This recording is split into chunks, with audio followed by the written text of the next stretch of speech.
Maribel, itigil na natin to. Magsasayang lang tayo ng oras.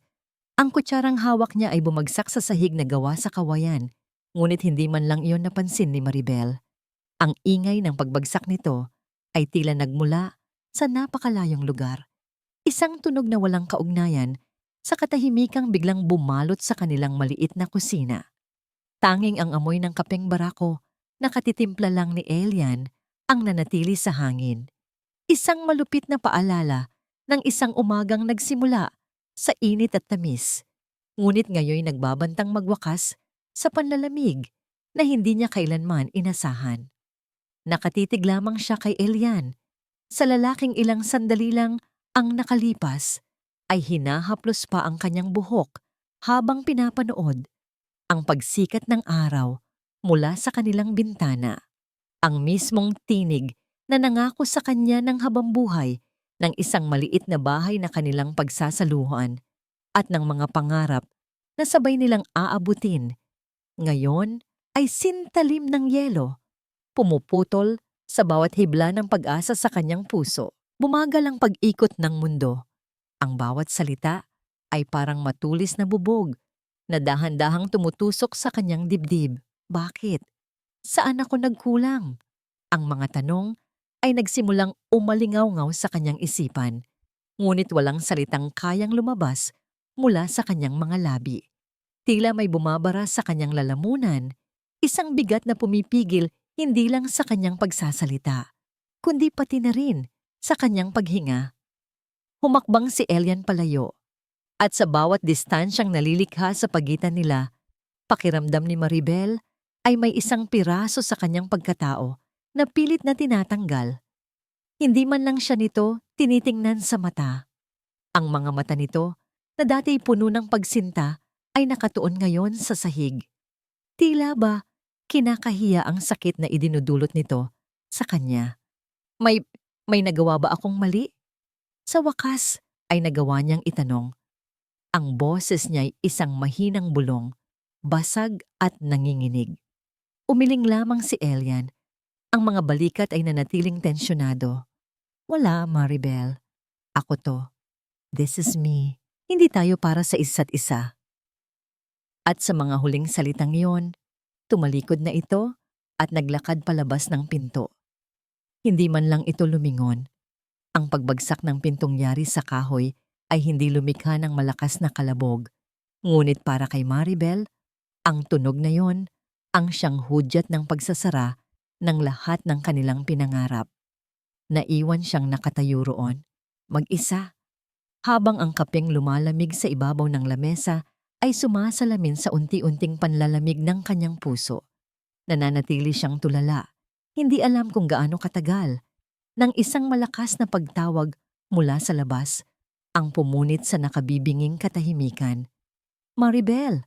Maribel, anak! Ang tinig na yon, puno ng pag-aalala at takot, ay nagpabalik sa kanyang diwa. Si Mang Kiko, ang matalik na kaibigan ng kanyang ama, ang tumatakbo papalapit sa kanilang bahay. Ang mukha nito'y namumutla sa ilalim ng sikat ng araw. Mang Kiko, bakit po? Tanong niya, habang unti-unting gumagalaw ang kanyang mga paa upang salubungin ito. Hingal na huminto sa kanyang harapan ang matanda. Ang mga kamay ay nakatukod sa mga tuhod.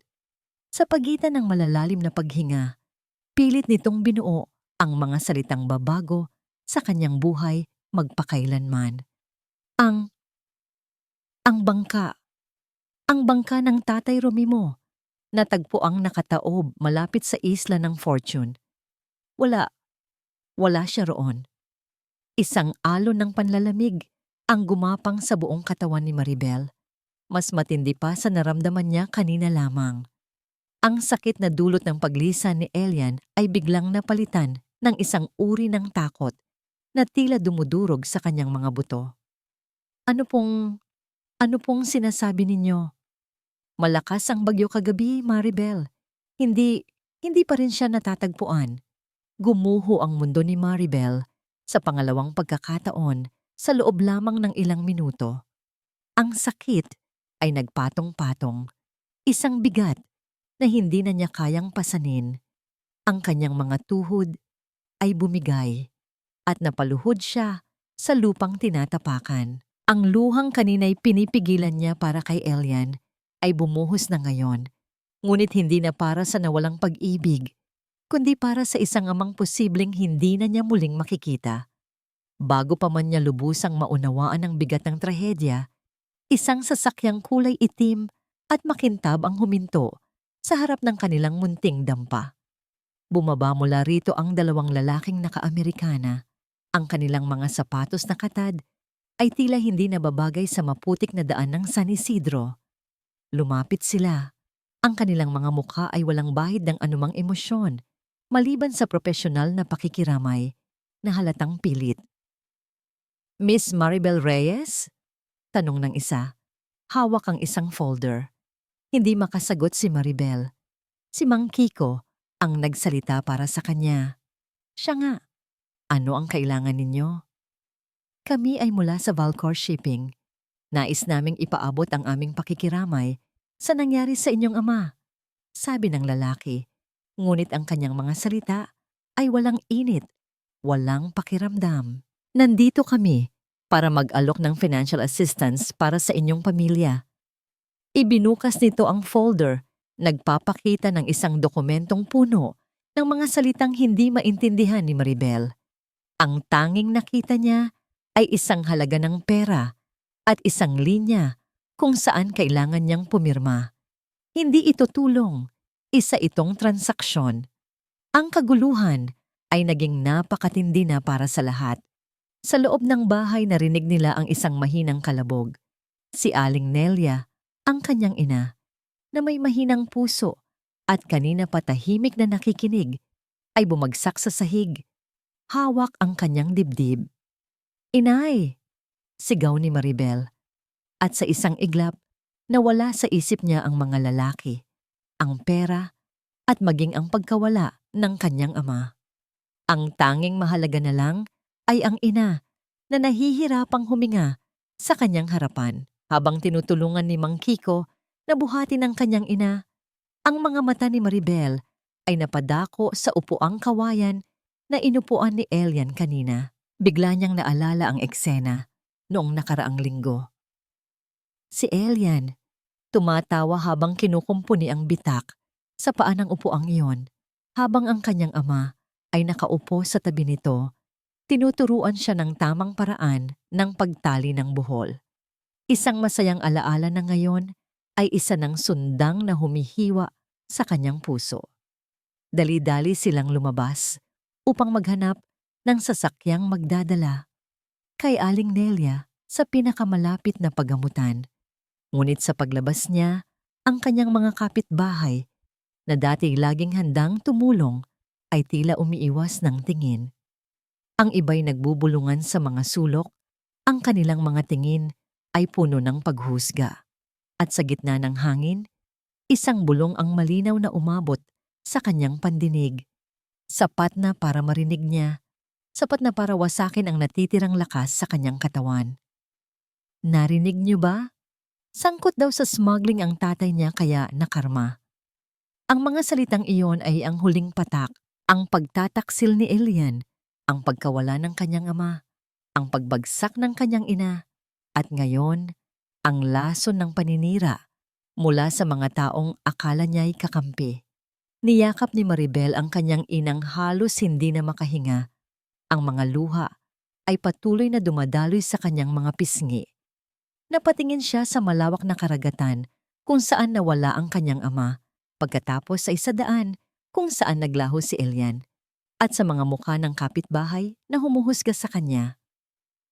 Sa sandaling iyon, sa gitna ng unos na ito, naunawaan niyang ang trahedya ay hindi pa tapos. Ito ay simula pa lamang. At sa laban na ito, siya ay nag-iisa. Ang amoy ng gamot at antiseptiko ang unang sumalubong kay Maribel sa maliit na paggamutan ng bayan. Ito ay isang amoy na laging nagpapaalala sa kanya ng kahinaan at karamdaman. Isang amoy na ngayon ay tila kumakapit sa kanyang balat, sa kanyang damit, sa bawat hibla ng kanyang pagkatao. Nakaupo siya sa isang mahabang upuang kahoy sa labas ng silid, kung saan nagpapahinga ang kanyang ina. Ang kanyang mga kamay ay magkayakap sa sarili na para bang yun na lamang ang paraan upang pigilan ang sarili sa pagkakawatak-watak. Lumabas ang doktor mula sa silid, isang lalaking may salamin at may bakas ng pagod sa muka.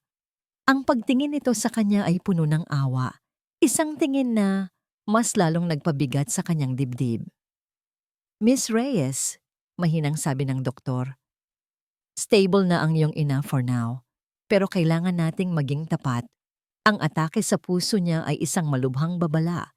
She needs an urgent operation, an angiography to be specific, para makita natin kung gaano kalaki ang bara sa kanyang puso. Bawat salitang medikal ay parang banyagang wika sa pandinig ni Maribel. Ang tanging naintindihan niya ay ang salitang kailangan at ang bigat na kaakibat nito. Gagaano po kalaki ang kailangan, Dok? Nanginginig niyang tanong.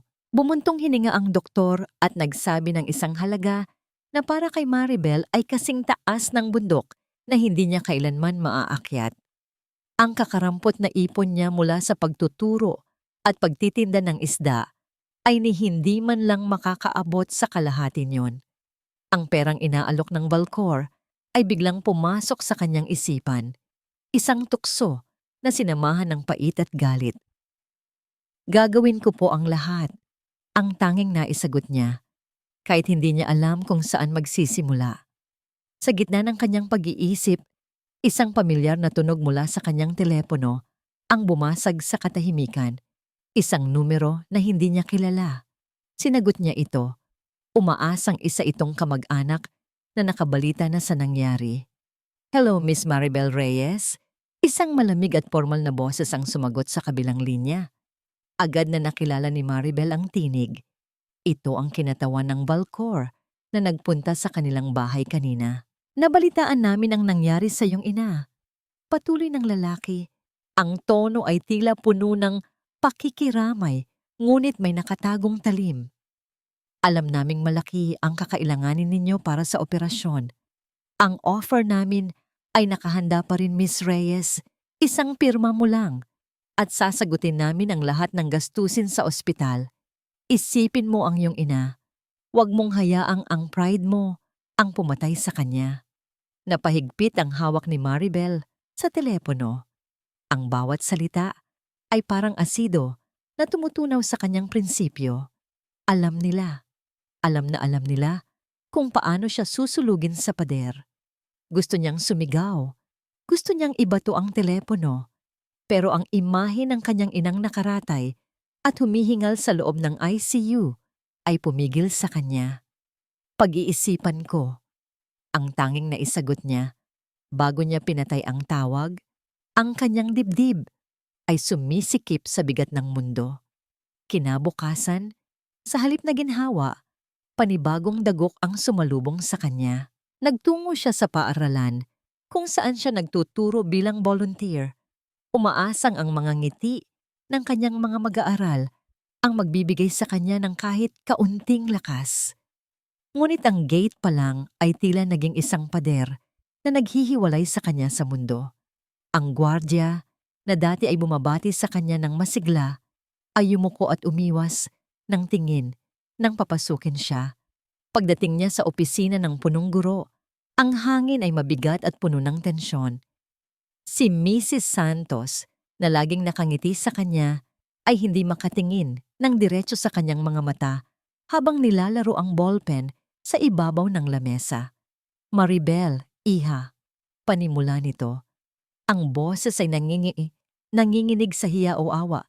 Hindi sigurado si Maribel. Maraming magulang ang tumawag kaninang umaga. Nakaabot na sa kanila ang balita tungkol sa nangyari sa iyong ama. Sinasabi nila na hindi raw magandang impluwensya sa mga bata ang magkaroon ng guro na galing sa pamilyang sangkot sa ilegal na gawain. Para bang sinampal si Maribel ng paulit-ulit. Ma'am, hindi po totoo yon. Kilala niyo po si tatay. Mangingisda lang po siya. Biktima siya ng trahedya. Alam ko, Maribel. Alam ko. Mabilis na sagot ni Mrs. Santos, ngunit may pinalidad sa kanyang tono. Pero kailangan nating protektahan ang reputasyon ng paaralan. Pansamantala, suspended ka muna sa pagtuturo hanggat hindi nalilinis ang pangalan ng pamilya nyo. I'm sorry. Lumabas si Maribel ng paaralan na parang isang kaluluwang ligaw. Ang lugar na dati santuwaryo ng kanyang mga pangarap ay naging isa ring hukuman na naghatol sa kanya ng walang paglilitis. Habang naglalakad siya pauwi sa maalikabok na daan ng San Isidro, ramdam niya ang mga matang nakamasid mula sa mga bintana. Ang mga bulungan ay parang hanging dala ng amihan, malamig at nanunuot sa buto. Anak ng smuggler, mukhang pera, walang hiya. Pagdating niya sa tapat ng kanilang maliit na bahay, isang makintab at itim na sasakyan ang nakaparada. Tila isang higanteng halimaw na lumamon sa makipot nilang kalsada. Bumukas ang pinto sa likod at lumabas ang isang babaeng hindi niya kilala, ngunit ang aura nito ay sumisigaw ng kapangyarihan. Nakasuot ito ng mamahaling damit na kulay abo.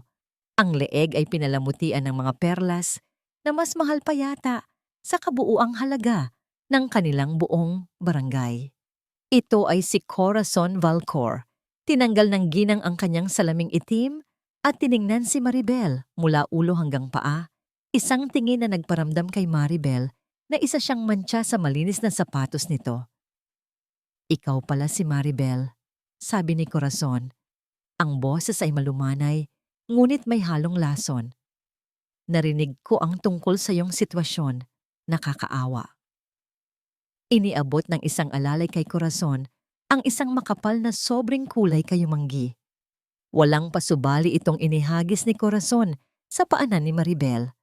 Ang sobre ay lumapag sa alikabok, isang insultong mas masakit pa sa anumang pisikal na pananakit.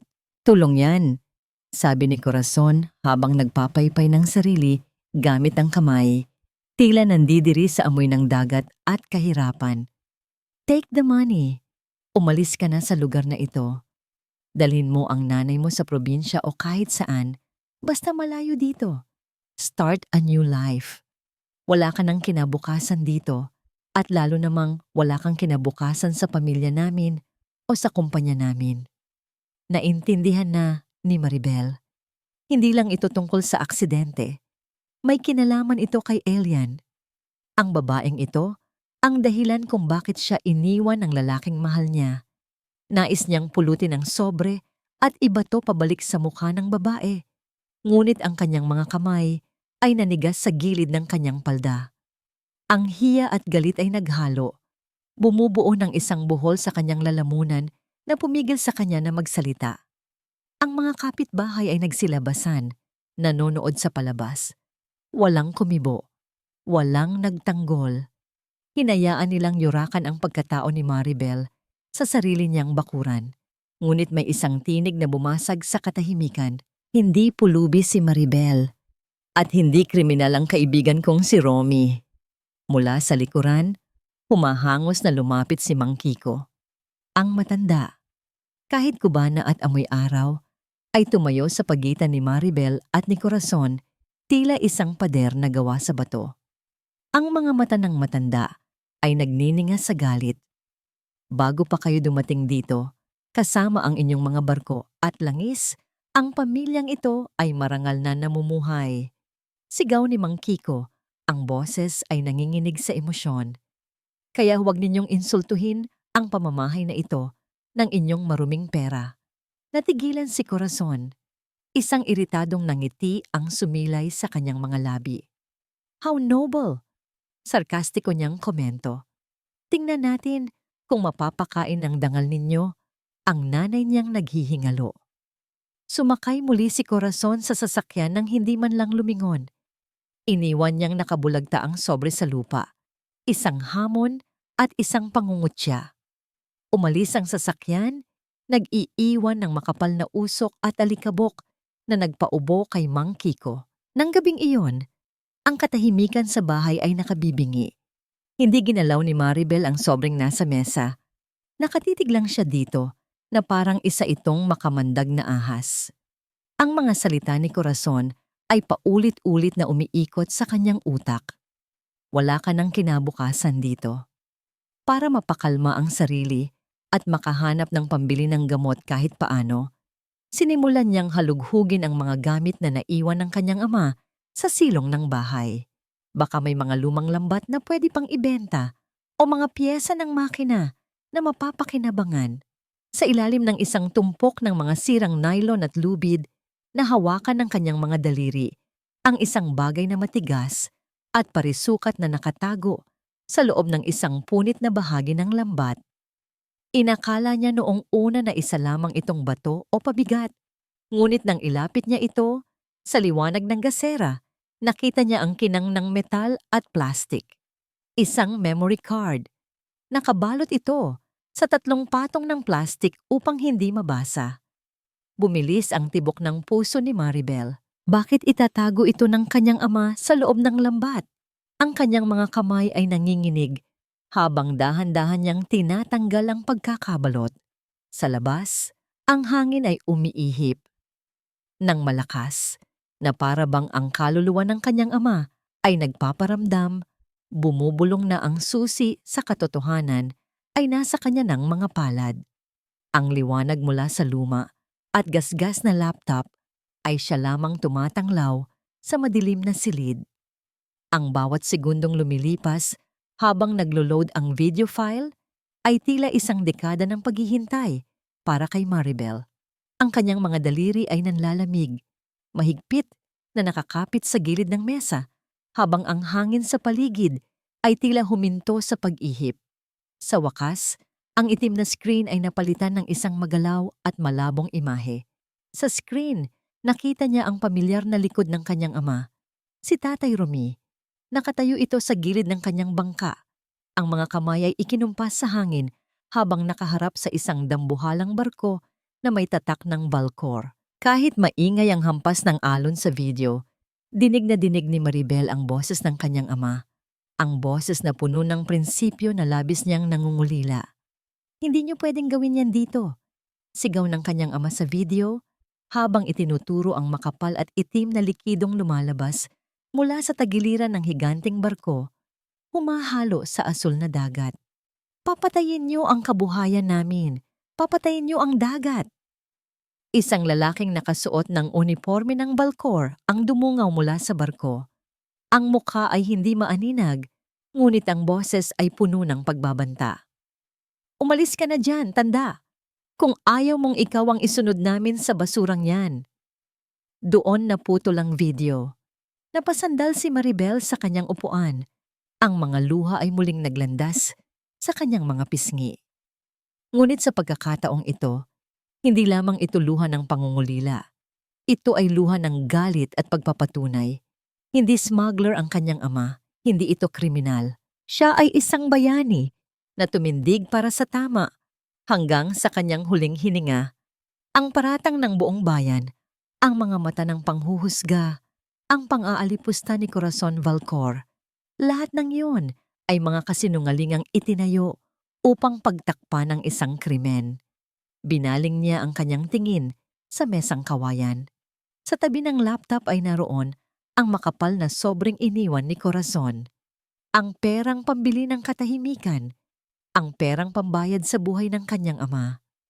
At sa kabilang banda naman, ang reseta ng gamot at ang referral slip para sa operasyon ng kanyang ina.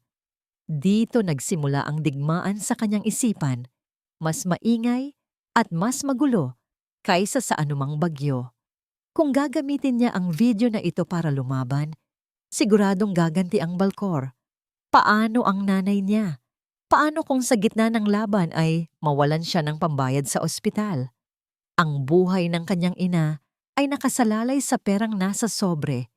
Napakadaling kunin nito, pumirma sa papel, at umalis na lang gaya ng gusto ni Corazon. Magiging ligtas sila.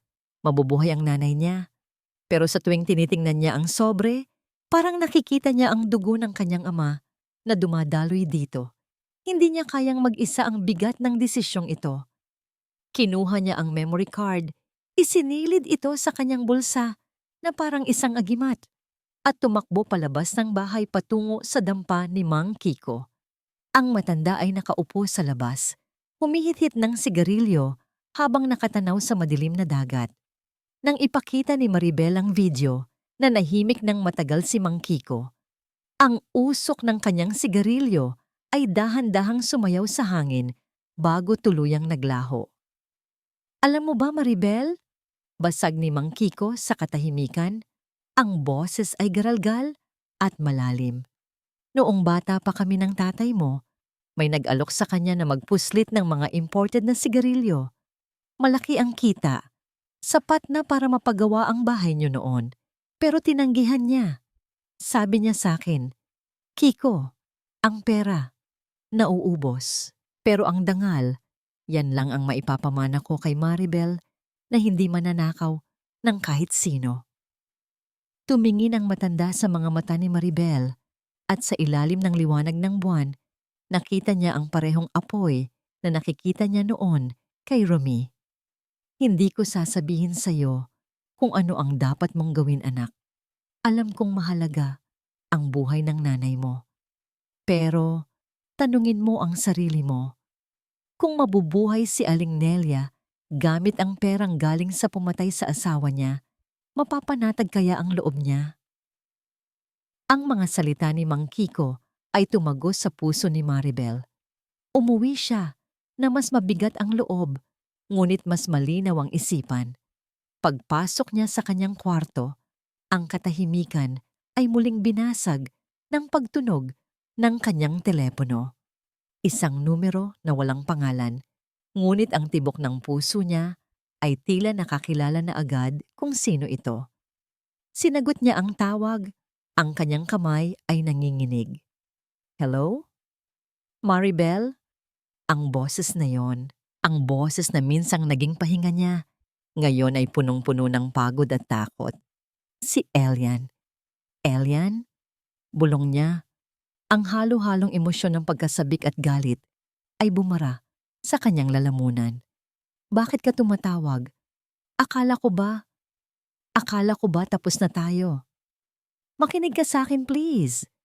Mabilis at pabulong na sabi ni Elian. Tila ba nagtatago ito sa kung saan? Kunin mo ang pera. Tanggapin mo ang offer ni Tita Corazon. Umalis kayo dyan. Dalhin mo si Nanay Nelia sa Maynila. Sa malayong probinsya, kahit saan, wag lang sa San Isidro. Kumirot ang puso ni Maribel. Akala niya ay tumatawag ito para humingi ng tawad, para sabihing mahal pa siya nito. Pero heto si Elian, inuulit lang ang utos ng kanyang madrasta. Pati ba naman ikaw? Sagot ni Maribel. Tumutulo na ang luha dahil sa halo ng hinanakit at pagkabigo. Pati ba naman ikaw? Bibili na rin nila. Alam mo ba kung ano ang ginawa nila sa tatay ko? May ebidensya ako, Elian. Nakita ko ang video. Alam ko. Kaya nga sinasabi ko sa'yo na umalis ka na. Tumaas ang boses ni Elian, pero agad ding humina, tila na puno ng desperasyon. Hindi mo sila kilala, Maribel. Hindi mo alam kung ano ang kaya nilang gawin. Kung mahal mo ang nanay mo, kung mahal mo ang sarili mo, parang awa mo na. Huwag mo na silang labanan. You can't win this. Akala ko kilala kita, matigas na sabi ni Maribel. Pinapahid ang kanyang luha gamit ang likod ng kanyang palad. Akala ko, ikaw yung taong tumutulong sa mga naaapi. Yun pala, isa ka rin sa kanila. Duwag ka, Elian. Maribel, please. Pinatay ni Maribel ang tawag. Bago pa man may masabi pang iba si Elian. Ang sakit ay tila pisikal na sumaksak sa kanyang dibdib. Ang lalaking mahal niya ay hindi lang siya iniwan. Ngayon ay kinukumbinsi pa siyang sumuko sa mga taong pumatay sa ama niya. Ang pakiramdam ng pagtataksil ay masakit, pero sa kakaibang paraan. Ito rin ang nagbigay sa kanya ng huling tulak na kailangan niya. Kung ang lahat ng tao, mula sa mga kapitbahay hanggang sa lalaking minahal niya, ay sinasabing sumuko siya, pues, lalo siyang lalaban. Tiningnan niya ang kanyang ina na mahimbing na natutulog sa kabilang kwarto. Ang mukha nito ay payapa kahit maputla. Naisip niya ang sinabi ni Mang Kiko. Kung tatanggapin niya ang pera, mabubuhay nga ang kanyang ina. Pero habang buhay nilang dadalhin ang kahihiyan na ipinagbili nila ang katarungan para kay Tatay Rumi. Hindi yun ang buhay na gusto ng kanyang mga magulang para sa kanya. Kinuha ni Maribel ang calling card na iniwan ng kinatawan ng Valcor. Madaling araw na, pero hindi na siya makapaghihintay. Kailangan niyang putulin ang tali ng takot na pumipigil sa kanya. Nagring ang telepono ng ilang beses bago ito sagutin ng isang inaantok na boses. Hello? Sino to? Huminga ng malalim si Maribel. Ang hangin ng dagat ay pumasok sa bintana. Nagdadala ng amoy ng asin at laya. Sa unang pagkakataon, matapos ang ilang araw, naramdaman niya ang tibay ng kanyang mga buto, ang parehong tibay na mayroon ng kanyang ama. Ako si Maribel Reyes, kabibini. Sabi niya, ang boses ay hindi na nanginginig, kundi matatag at malinaw. Tila ba ang bawat salita ay inukit sa bato. Sabihin ninyo kay Corazon Valcor na kunin niya ang pera niya at umalis sa aming bayan. Hindi ko kailangan ng limos ninyo. Natahimik ang kabilang linya, tila nagulat sa tapang ng babaeng inaakala nilang durog na. At sabihin niyo rin sa kanya, dagdag ni Maribel, habang mahigpit na hawak ang memory card sa kanyang palad, na hindi pa tapos ang kwento ng tatay ko. Nagsisimula pa lang kami. Ang gusto ko ay hustisya at kukunin ko ito sa ayaw at sa gusto ninyo. Ibinaba niya ang telepono. Ang katahimikan ng gabi ay bumalik pero hindi na ito nakakatakot. Ito ay ang katahimikan bago ang isang malaking bagyo. At sa pagkakataong ito, si Maribel na ang magdadala ng unos. Ang paglalakbay patungo sa bayan ay tila isang mahabang bangungot para kay Maribel. Sa loob ng umaalog na jeepney, yakap-yakap niya ang kanyang bag sa dibdib na para bang ito ang kanyang life vest sa gitna ng malawak na karagatan. Sa loob nito nakatago ang memory card, ang maliit na piraso ng plastik na naglalaman ng katotohanan. At kasabay nito, ang posibleng mitya ng kanilang kapahamakan. Katabi niya si Mang Kiko na tahimik na nakatingin sa labas ng bintana. Ang matanda ay nagsuot ng kanyang pinakamagandang polo shirt, iyong kupas na ang kulay asul at medyo maluwag sa kanyang nangangayat na katawan, ngunit plansado naman ng maayos. Ito ang paraan ni Mang Kiko ng pagpapakita ng respeto sa taong kanilang kikitain at pagpapakita rin ng suporta kay Maribel. Ang bawat lubak sa kalsada ay nagpapataas ng kaba sa dibdib ni Maribel, kasabay ng alikabok na pumapasok mula sa bintana na kumakapit sa kanyang balat. Bumaba sila sa isang mataong bahagi ng lungsod, malayo sa payapang dalampasigan ng San Isidro. Ang ingay ng mga sasakyan at ang init ng semento ay nakahihilo. Dinala siya ni Mang Kiko sa isang maliit na kapihan sa gilid ng kalsada. Lumana ang lugar, amoy pritong bawang at lumang dyaryo, at ang electric fan sa sulok ay hirap ng palamigin ng hangin. Dito, mahinang sabi ni Mang Kiko, itinuturo ang isang lalaking nakaupo sa dulong mesa. Si Liam. Iba siya sa inasahan ni Maribel. Inakala niya na ang isang mamamahayag ay laging mukhang formal, tulad ng mga nakikita niya sa telebisyon. Ngunit ang lalaking nasa harapan nila ay mukhang hindi pa natutulog ng maayos sa loob ng ilang araw. Gusot ang kanyang checkered na polo, magulo ang buhok, at may mga dark circles sa ilalim ng kanyang mga mata. Sa harapan niya ay may isang tasa ng kape na halos ubos na at isang notebook na puno ng mga bura at sulat. Liam, iho. Bati ni Mang Kiko. Nag-angat ng tingin ang binata. Saglit na nawala ang pagod sa kanyang muka at napalitan ng isang magalang na ngiti nang makita ang matanda. Tumayo ito at nagmano kay Mang Kiko. Isang simpleng galaw na agad nagbawas sa kaba ni Maribel. Ang taong marunong gumalang sa nakatatanda ay may puwang sa kanyang puso. Tito Kiko, Bati ni Liam bago bumaling ang tingin kay Maribel. Ang kanyang mga mata ay mapanuri. Tila binabasa ang bawat linya ng pag-aalala sa mukha ng dalaga. Ikaw siguro si Maribel. Naupo sila. Ang mesa ay umaalog ng bahagya, hindi pantay ang mga paa. Straight to the point na tayo. Panimula ni Liam, ang boses ay naging seryoso at professional. Kwento sa akin ni Tito Kiko ang nangyari. Valcor Shipping. Malaking kalaban yan. Alam mo ba kung ano ang pinapasok mo? Tumango si Maribel.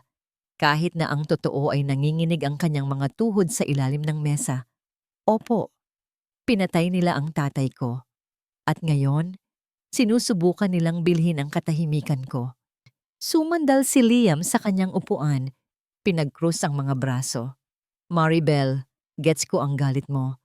Pero sa line of work ko, marami na akong nakaharap na ganyan. Ang problema, mahirap kalabanin ang mga higante. Unless may solid evidence ka, magiging he said, she said lang ang laban. At sa korte ng publiko, laging panalo ang may pera pambayad sa PR firm. May bahid ng cynicism sa boses ni Liam, ang tono ng isang taong ilang beses nang nabigo ng sistema. Walang sinabi si Maribel. Sa halip, dahan-dahan niyang inilabas ang memory card at ang laptop na hiniram pa niya sa kapitbahay. Binuksan niya ito at pinihit paharap kay Liam. Natahimik ang buong mesa habang umaandar ang video. Ang ingay ng mga sasakyan sa labas, ang kalansing ng mga kutsara sa kabilang mesa, at ang bulungan ng ibang customer ay tila naglaho. Ang tanging naririnig nila ay ang boses ni Tatay Romy sa video. Sumisigaw para sa kalikasan. Sumisigaw para sa katotohanan. Nang matapos ang video, hindi agad nakakibo si Liam. Ang kanyang mapanuring mga mata ay napalitan ng isang matinding emosyon, pagkabigla at pagkatapos, isang apoy ng determinasyon. Tinitigan niya ang screen, pagkatapos ay tumingin kay Maribel ng may bagong respeto. This changes everything, bulong ni Liam. Kitang-kita ang mukha ng kapitan, kitang-kita ang pag-discharge ng waste, at higit sa lahat, narinig ang pagbabanta. Pwede na ba nating ilabas to? I-post sa social media? Tanong ni Maribel. Puno ng pag-asa. Umiling si Liam. Ang kanyang isip ay mabilis na tumamatakbo. Hindi. Not yet. Kung ilalabas natin to ngayon ng padalos-dalos, sasabihin lang nila na fake video yan o deepfake. Mayaman ng Valcor. Kayang-kaya nilang magbayad ng experts para pasinungalingan to. At kapag nagawa nila yon, sira na ang credibility mo. Ano ang gagawin natin? Tanong ni Mang Kiko. Ang kanyang noo ay kumunot sa pag-aalala. Kailangan nating magbuo ng kaso. Paliwanag ni Liam, humilig papalapit sa kanila at ibinaba ang boses. Ang video na, to ang bala natin. Pero kailangan natin ng baril. Kailangan nating patunayan na hindi lang ito isolated case. We need to prove the cover-up. Kailangan nating hanapin kung sino ang nag-utos na itago ang nangyari kay Tatay Romy. Nakaramdam ng bigat si Maribel. Akala niya ay matatapos na ang laban sa video na ito. Iyon pala ay nagsisimula pa lamang ang tunay na digmaan. Wala akong pera, Liam. Ang nanay ko, kailangan ng operasyon. Ang mga kapitbahay namin, galit sa akin. Mag-isa lang ako. Naputol ang pagsasalita ni Maribel nang dumating ang serbedora, dala ang order ni Liam, isang platito ng pansit canton at 2 pandesal. Ito lang ang tanghalian ng binata. Sa 1 kilos na tumatak sa puso ni Maribel, kinuha ni Liam ang 1 pandesal at maingat itong hinati sa gitna. Ibinigay niya ang kalahati kay Maribel at ang kalahati kay Mang Kiko. Pagkatapos, itinulak niya ang plato ng pansit sa gitna ng mesa. Hindi ka nag-iisa, sabi ni Liam, at sa unang pagkakataon, ngumiti ito ng totoo. Isang ngiting pagod pero tapat. Wala rin naman akong pera. Freelancer lang ako na naghahanap ng big break. Pero gutom ako sa katotohanan. Hati-hati tayo dito. Sa laban na to, Magkakampi tayo. Tiningnan ni Maribel ang kalahati ng tinapay sa kanyang kamay. Mainit pa ito at malambot. Isang simpleng pagkain, pagkain ng mahihirap, ngunit sa sandaling iyon, ito ang naging simbolo ng kanilang alyansa. Kinagat niya ito at kasabay ng paglunok niya sa tinapay, nilunok din niya ang kanyang takot. Naramdaman niya ang init ng suporta, hindi lang mula kay Mang Kiko, kundi mula sa isang estranghero na handang maniwala sa kanya. Salamat, bulong ni Maribel, at ang kanyang mga mata ay naging malinaw. Gagawin natin ang tama. Samamantala, sa pinakamataas na palapag ng Balcor Tower sa Makati, ang hangin ay malamig at artipisyal, kabaligtaran ng init at alikabok sa kapihan. Nakaupo si Corazon Valcor sa kanyang malawak na opisina na napapalibutan ng salamin. Mula rito, ang mga tao at sasakyan sa ibaba ay parang mga langgam lamang na madaling tapakan. Hawak niya ang telepono sa kanyang tainga. Ang kanyang mga daliri na may pulang-pulang kuko ay marahang tinatapik ang ibabaw ng kanyang mahogany na mesa. Sigurado ka ba sa sinabi mo? Tanong ni Corazon.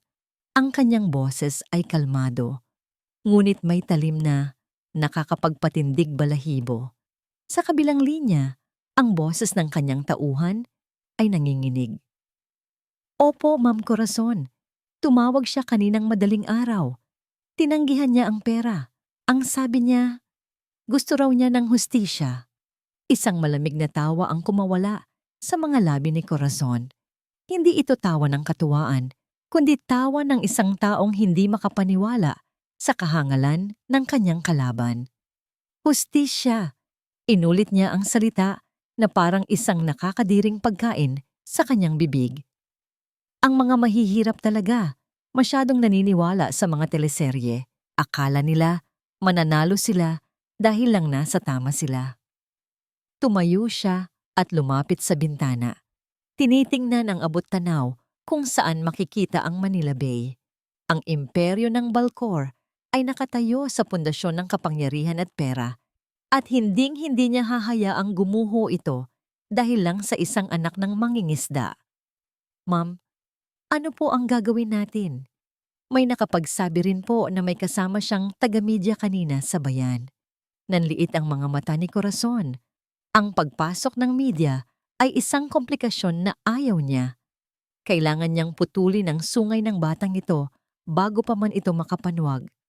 Kung ayaw niya ng pera, ibigay natin sa kanya ang hinihingi niya. Bulong ni Corazon sa sarili bago nagsalita ng malakas sa telepono. Listen to me carefully. I want you to teach that girl a lesson. Huwag mong papatayin, masyadong magulo yan. Gusto ko lang iparamdam sa kanya kung gaano kaliit at kawalang kwenta ang buhay niya kumpara sa atin. Takutin mo siya. Wasakin mo ang anumang natitirang tapang sa katawan niya. Masusunod po, ma'am. Binaba ni Corazon ang telepono. Ang tunog ng paglapag nito ay umalingaw-ngaw sa tahimik na opisina. Kinuha niya ang isang litrato sa kanyang mesa. Isang lumang larawan ni Elian na nakangiti. Sorry, hiho. Bulong niya sa litrato. Hinahaplos ang mukha ng kanyang stepson gamit ang kanyang hinlalaki. Kailangan kong turuan ng leksyon ang babaeng yan para sa kinabukasan ng pamilya natin. Balang araw, pasasalamatan mo rin ako. Sa labas, ang araw ay nagsisimula nang lumubog, nagbabadya ng pagdating ng dilim, na lalong magpapalamig sa gabi ni Maribel. Ang katahimikan sa loob ng mansyon ng mga Valcor sa Makati ay iba sa katahimikan ng dagat sa San Isidro. Sa probinsya, ang katahimikan ay payapa, humihinga, at puno ng buhay. Dito, ang katahimikan ay tila hangin sa loob ng isang kabaong. Malamig, artipisyal, at nakasakal. Nakaupo si Elian sa kanyang kwarto, nakatitig sa kawalan. Ang malawak na bintanang salamin ay nagpapakita ng kumikinang na lungsod. Ngunit ang tanging nakikita niya ay ang imahe ng isang babaeng umiiyak sa dalampasigan, ang babaeng kinailangan niyang saktan upang iligtas. Dahan-dahan niyang kinuha ang isang makapal na libro ng abogasya mula sa kanyang estante. Hindi niya ito binabasa para mag-aral. Sa pagitan ng mga pahina 143 at 144, nakasingit ang isang maliit at gusot na litrato. Ito ay kuha noong piyesta sa San Isidro, kung saan nakatawa si Maribel habang kumakain ng sorbetes. Ang mga mata nito ay singkit sa tuwa. Hinaplos ni Elian ang mukha ng dalaga sa litrato gamit ang kanyang hinlalaki. Ito na lamang ang natitirang koneksyon niya sa kaligayahan, isang lihim na santuwaryo sa gitna ng impyernong kinalalagyan niya ngayon. Bumalik sa kanyang alaala ang gabing iyon, ang gabi kung kailan tinapos ni Corazon ang kanyang kalayaan. Naalala niya ang lamig ng boses ng kanyang madrasta habang ipinapakita ang mga surveillance photos ni Maribel na naglalakad mag-isa pawi. "Isang tawag ko lang, Elian," sabi nito noon, habang humihit-hit ng manipis na sigarilyo. "Isang tawag ko lang at pwedeng may mangyaring masama sa kanya. Aksidente sa daan, sunog sa bahay, o baka may manloob. Gusto mo bang mangyari iyon?" Ang takot na naramdaman niya noon ay hindi para sa sarili niya, kundi para sa babaeng mahal niya. Ang pag-ibig, kapag hinaluan ng takot, ay nagiging isang uri ng lason na pumapatay sa kaluluwa. Samantala, sa maalikabok na kalsada pabalik ng San Isidro, ang takot ay naging isang pisikal na realidad para kay Maribel.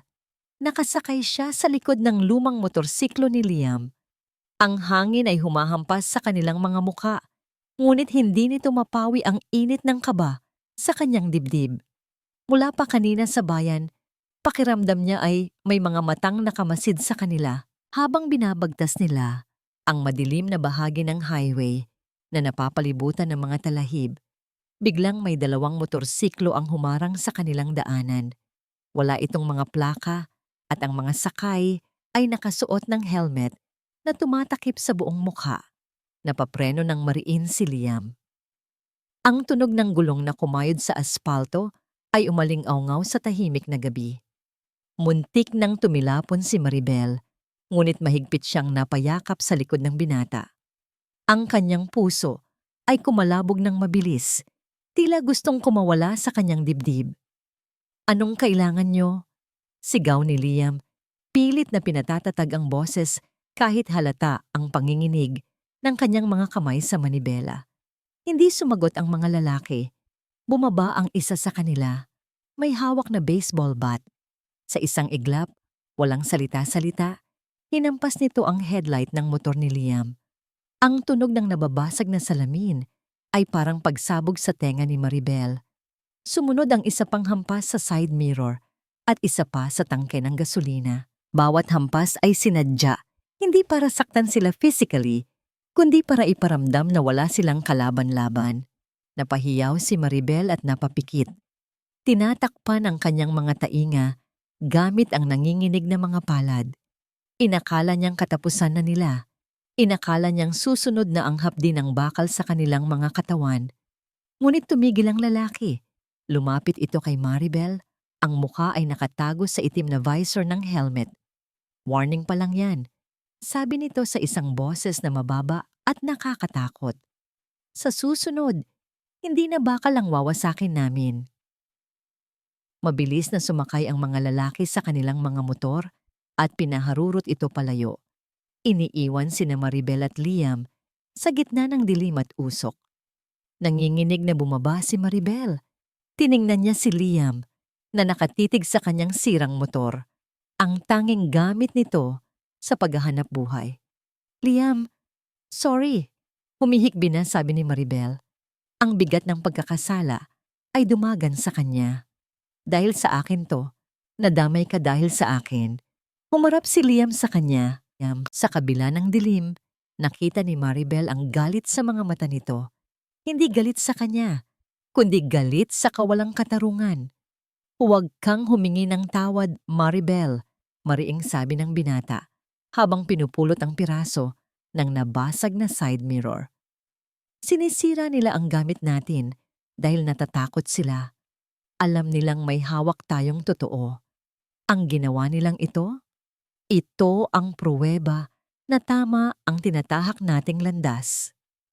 Sa Maynila, ang gabing iyon ay nagdala rin ng isang revelasyon kay Elian. Dahil hindi siya makatulog, bumaba siya sa kusina para kumuha ng tubig. Napadaan siya sa tapat ng home office ng kanyang ama. Bukas ng kaunti ang pinto at may liwanag na sumisilip mula rito. Narinig niya ang boses ni Corazon, hindi ito sumisigaw, ngunit ang tono ay puno ng kasiyahan. Opo, natakot sila. Basag ang motor ng reporter, sabi ni Corazon sa telepono. Tumatawa ng mahina. Pero hindi sapat yun. Gusto ko, sa susunod, siguraduhin niyong hindi na makakalakad ang babaeng yan papunta sa kahit anong presinto. I want her immobile.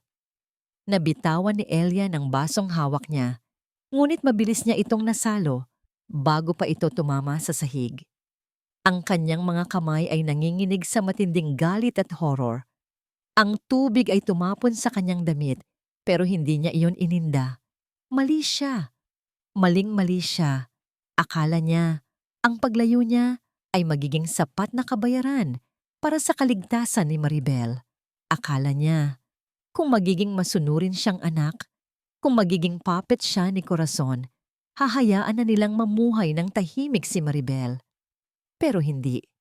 Ang kasakiman ng kanyang madrasta ay walang hangganan.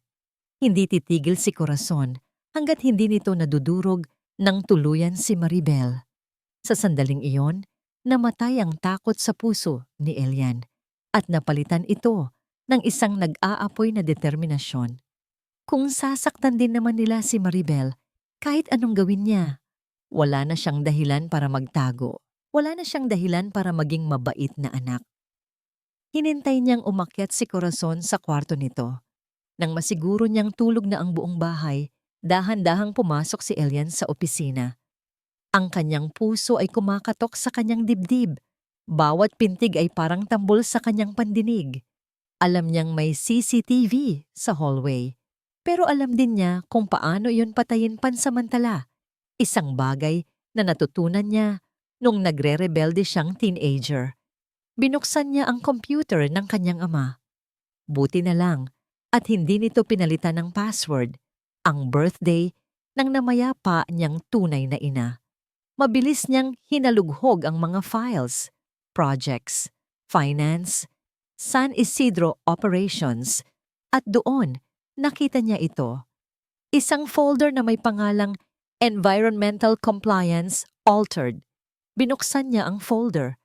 Laman nito ang mga tunay na report ng toxicity level ng dagat at ang mga pekeng report na ipinasa sa gobyerno. Naroon din ang mga email threads sa pagitan ni Corazon at ng head ng operations na nag-uutos na linisin ang ebidensya noong gabing namatay ang tatay ni Maribel.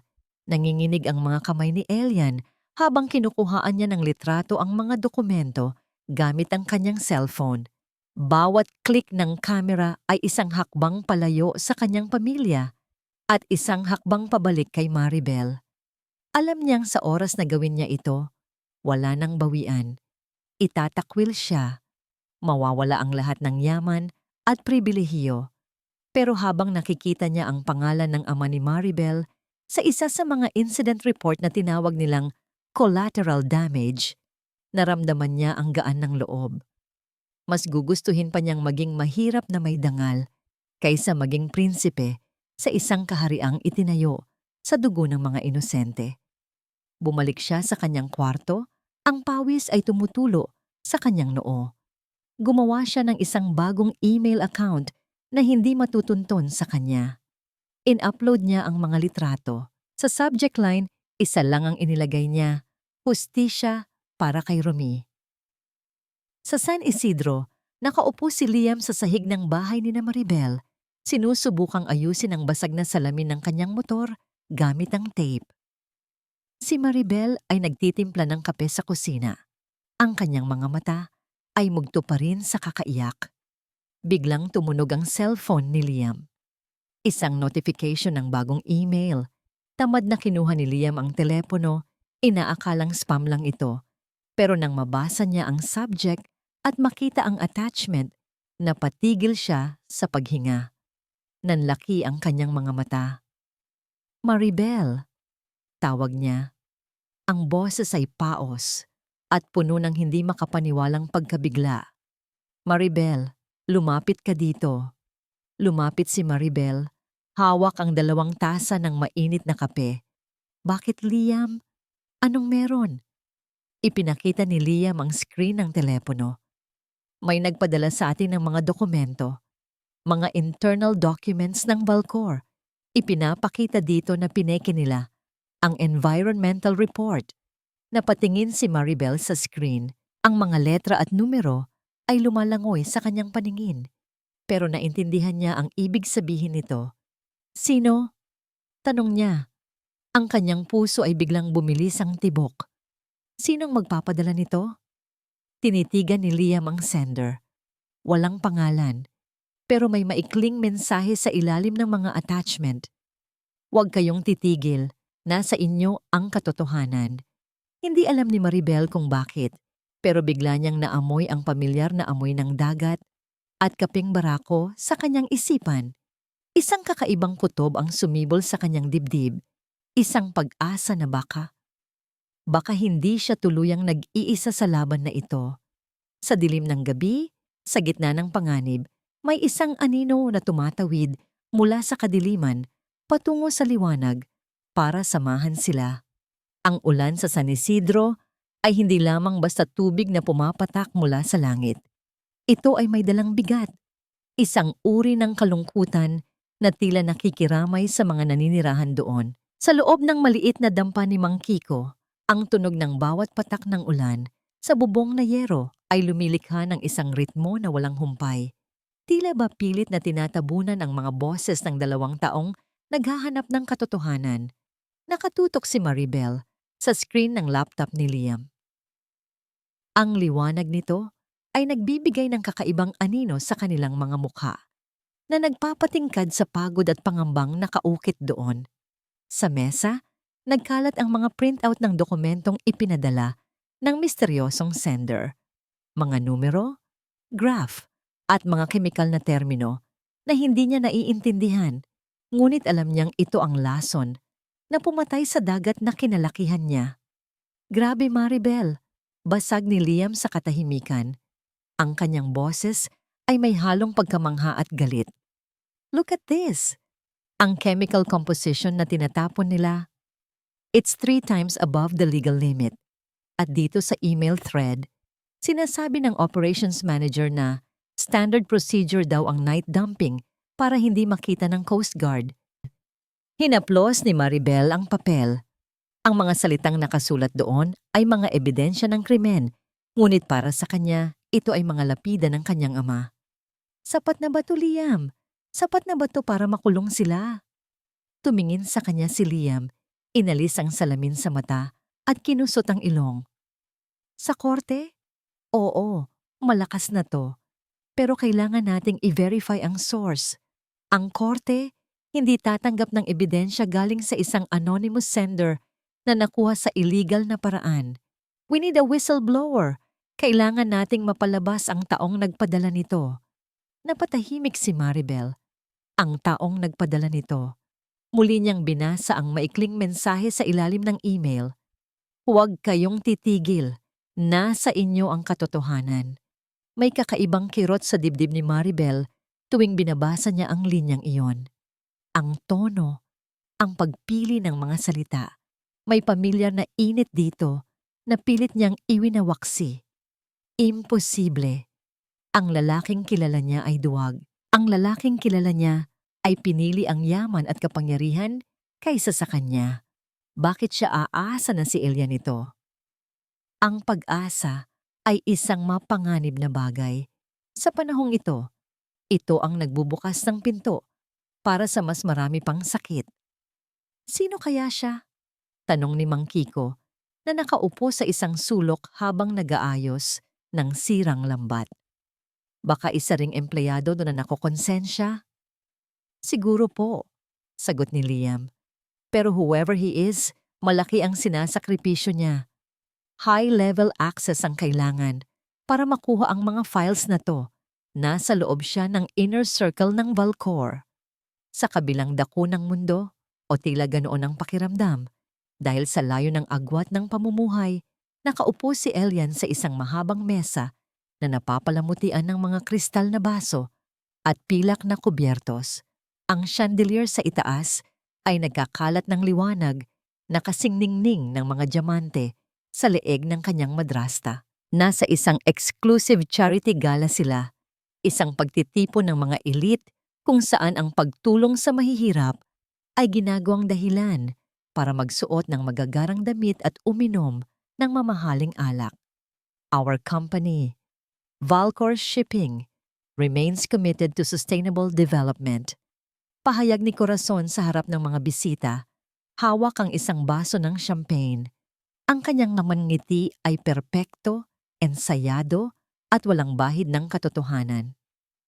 Naniniwala kami na ang dagat ay yaman na dapat ingatan. Narinig ni Elian ang tunog ng palakpakan, isang tunog na parang mga sampal sa kanyang mukha. Gusto niyang tumayo, gusto niyang ihagis ang mesa, gusto niyang isigaw sa mukha ng lahat nang naroon na ang babaeng ito ay isang sinungaling at mamatay tao. Ngunit nanatili siyang nakaupo, ang kanyang mga kamay ay nakakuyom sa ilalim ng puting mantel hanggang sa mamuti ang kanyang mga knuckles. Napansin ni Corazon ang kanyang pananahimik. Humilig ito palapit sa kanya. Ang amoy ng mamahaling pabango ay humalo sa amoy ng pagkain. Nakakasulasok. Ayusin mo ang mukha mo, Elian. Bulong nito. Ang boses ay matamis pakinggan, ngunit ang diwa ay utos. Nagtatanong ang mga investors kung bakit mukha kang namatayan. Smile. Para naman ito sa future mo. Future. Anong klaseng kinabukasan ang mayroon siya kung ang pundasyon nito ay mga bangkay at kasinungalingan? Pilit nang ngumiti si Elian, isang ngangiting hindi umabot sa kanyang mga mata. Sa kanyang isipan, naglalakbay siya pabalik sa San Isidro. Iniisip niya kung kumakain ba si Maribel ngayon. Iniisip niya kung ligtas ba ito. Ang pagpapadala ng email ay isang maliit na hakbang, pero alam niyang kulang pa yon. Kailangan niyang maging mas maingat.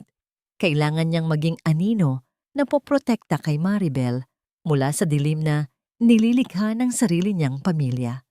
Pagkatapos ng hapunan, habang nagkakagulo ang mga tao sa ballroom, lumabas si Elian sa balkonahe. Ang ulan sa Maynila ay hindi kasing linis ng ulan sa probinsya. Humahalo ito sa usok ng lungsod. Inilabas niya ang kanyang telepono at tiningnan ng isang nakatagong folder. Ito ay mga screenshot ng convo ni na Maribel at Liam na nakuha niya dahil na-hack niya ang system ng security team ni Corazon. Alam niyang ligtas sila sa ngayon. Magpakatatag ka, Maribel. Bulong niya sa hangin.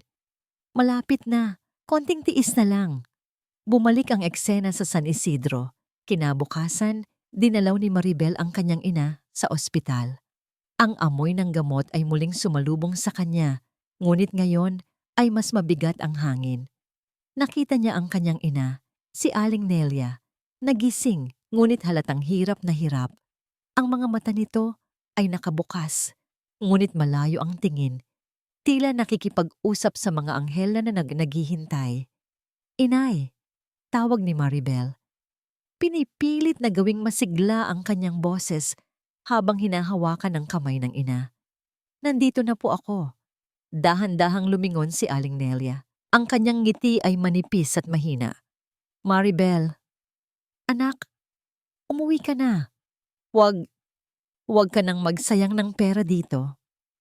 Huwag niyo pong sabihin yan, Nay. Pigil ni Maribel. Nararamdaman ang pag-iinit ng sulok ng kanyang mga mata. Gagaling kayo. May hinihintay lang tayong tulong. Hindi niya masabi sa ina na tinanggihan niya ang pera ng Valcor. Hindi niya masabi na ang tulong na hinihintay nila ay hustisya, na sa ngayon ay hindi pa maipambibili ng gamot. Ang bigat ng kanyang desisyon ay dumagan sa kanya. Tama ba siya? Tama ba na unahin ang dangal ng patay kaysa sa buhay ng naghihingalo? Lumabas siya ng kwarto upang hindi makita ng ina ang kanyang pagluha. Sumandal siya sa malamig na pader ng pasilyo at muling kinuha ang mga dokumentong nakatago sa kanyang bag. Ito lang ang pinanghahawakan niya. Ito lang ang dahilan kung bakit tinitiis niya ang lahat. Habang tinititigan niya ang isa sa mga scanned copies ng report, isang pahinang may sulat kamay sa gilid, may napansin siyang kakaiba. Sa margin ng papel, may isang maliit na note na isinulat gamit ang asul na ballpen. Marahil ay nakalimutang burahin ng sender o baka sinadya. Ang nakasulat ay, "Check buoyancy data." Natigilan si Maribel. Ang kanyang puso ay nagsimulang tumibok ng mabilis, tila isang tambol na pabilis ng pabilis ang ritmo. Tinitigan niya ang letrang G sa salitang buoyancy. Ang buntot ng letrang G ay may kakaibang kurba, isang maliit na loop na hindi sumasara. Biglang bumalik sa kanyang alaala ang mga love letter na isinusulat sa kanya ni Elian noon. Ang mga tula sa likod ng resibo, ang mga note na isinisingit nito sa mga basket ng isda. Ganoon na ganoon ang pagsulat ni Elian ng letrang G. Napahawak siya sa kanyang bibig upang pigilan ang isang impit na sigaw. Ang mundo sa paligid niya ay tila umikot. Posible kaya? Kung si Elian ang nagpadala nito, ibig sabihin ay hindi siya nito kinalimutan.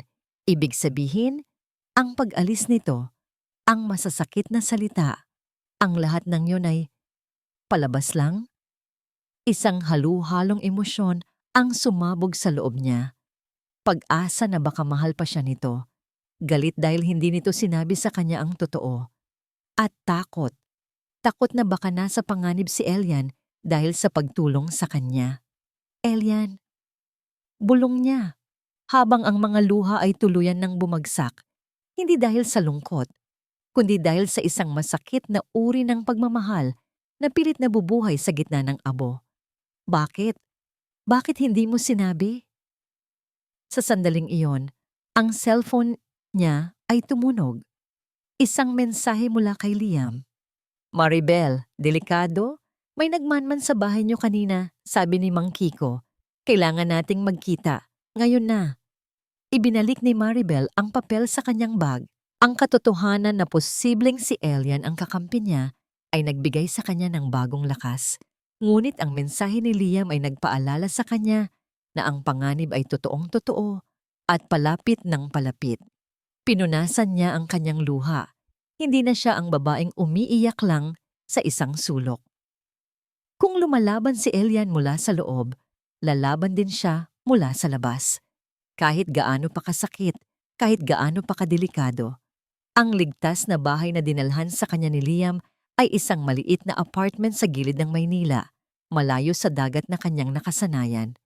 Walang amoy ng asin dito, walang tunog ng alon na humahampas sa dalampasigan. Ang tanging naririnig ni Maribel ay ang walang humpay na ugong ng mga sasakyan sa malaking kalsada at ang pagpatak ng ulan sa bintanang may rehas na bakal. Nakaupo siya sa gilid ng lumang kama. Hawak pa rin ang gusot na papel kung saan nakasulat ang check buoyancy data. Ang tinta ng ballpen ay bahagyang kumalat dahil sa pawis ng kanyang mga kamay. Ang loop sa letrang G ay tila isang lubid na humihila sa kanya pabalik sa nakaraan, sa mga panahong ang tanging problema nila ni Elian ay kung anong ulam ang lulutuin para sa hapunan. Nasa kabilang kwarto si Liam, kausap ang kanyang editor sa telepono. Sinusubukang kumbinsihin itong ilathala ang kwento. Si Mang Kiko naman ay nakatulog na sa sofa dahil sa pagod. Ang hilik nito ay maindayog na sumasabay sa patak ng ulan. Nag-iisa si Maribel sa kanyang mga iniisip. Ang kanyang puso ay parang dagat na binabagyo. Magulo, maalon, at puno ng takot ngunit may halong kakaibang pag-asa. Kung si Elian nga ang nagpadala nito, ibig sabihin ay hindi totoo ang lahat ng sinabi nito noong araw na yon. Hindi totoo na nagsasayang lang sila ng oras. Hindi totoo na hindi sila para sa isa't isa. Kinuha niya ang kanyang telepono. Ang screen nito ay basag, isang peklat mula sa gulo ng mga nakaraang araw. Tinitigan niya ang numero na tumawag sa kanya noong nakaraan, ang numerong nagbabala sa kanya na tumanggap ng pera at umalis. Sa pagkakataong ito, hindi takot ang naramdaman niya, kundi isang matinding pangangailangan na marinig ang katotohanan. Pinindot niya ang call button. Ang bawat ring sa kabilang linya ay parang paghampas ng martilyo sa kanyang dibdib. Sagutin mo. Parang awa mo na. Sagutin mo. Sa ikatlong ring tumigil ang tunog. May sumagot, ngunit walang nagsalita. Tanging ang mabigat na paghinga sa kabilang linya ang naririnig niya. Isang paghinga na kilalang kilala niya. Elian, bulong ni Maribel. Ang kanyang boses ay nanginginig at basag. Alam kong ikaw yan. Katahimikan. Mahaba at masakit na katahimikan. Huwag mong ibababa. Mabilis na dugtong ni Maribel. Ang mga luha ay nagsisimula nang mamuo sa kanyang mga mata. Nakita ko ang sulat mo, yung letrang G. Ikaw lang ang sumusulat ng ganoon. Ikaw ang nagpadala ng mga dokumento, hindi ba? Narinig niya ang isang malalim na buntong hininga sa kabilang linya. Tila ba isang taong matagal nang nagpipigil ng hininga sa ilalim ng tubig at ngayon lang nakaahon. Maribel. Ang boses ni Elian ay puno ng pagod at pighati. Malayo sa boses ng aroganteng lalaking nakipaghiwalay sa kanya. Bakit ka tumawag? Delikado to. Baka matrace nila tayo. Wala akong pakialam.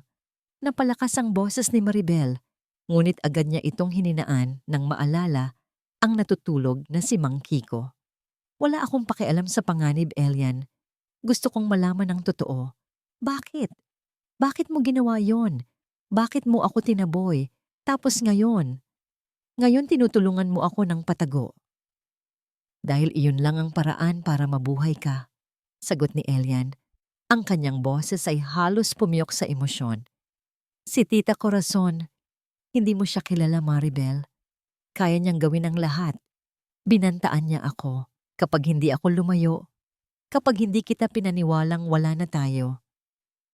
May masamang mangyayari sa'yo. Hindi ko kakayanin yon. Mas gugustuhin ko pang kamuhian mo ako kaysa makita kang nasasaktan.